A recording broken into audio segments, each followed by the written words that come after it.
presented to Marvel when I went in there was that what if there was an X-Men before there were the X-Men? In other words, what if Professor Xavier or Charles Xavier was not the first person to have come up with the idea of protecting mutants? What if it wasn't his idea to begin with? Whose idea would it be? I mean, who would have seen the danger to these new mutants being born and being raised? Who would have rescued them from the military-industrial establishment? Who would have tried to take care of them and to see that they weren't taken advantage of?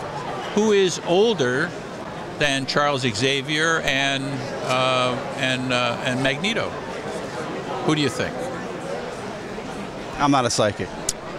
I wish if I was a psychic, I wouldn't be doing this. I'm going to tell you who it is because, you know, a couple of months ago I couldn't tell you who it is, but since we've got the first issue out, first two issues out, I can tell you that person is Wolverine.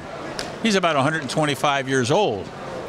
So he's the first person to recognize that there are mutants and the first person to recognize that they have to be taken care of. And his problem is that he intends to do that. His heart is in the right place, but is he the kind of guy you want to take care of your kids? That's a good question.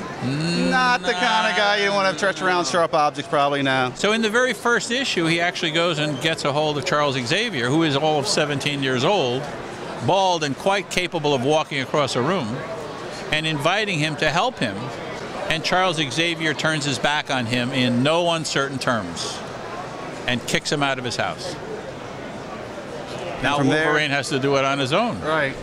Not such a good story. But we've got 5 chapters and we're going to see the story unfold. We're introducing new mutants. We're introducing new concepts. But these are concepts that, as Marvel will tell you, lead directly and completely and 100% into the X-Men that we have today. So it's all tying it all together. Long, winding road. Yeah. And with that, I'll see you down the yellow brick road, my friend. Thank you so much for taking the time to talk to us. It's a pleasure. Folks, Neal Adams, keep it real, keep reading comics.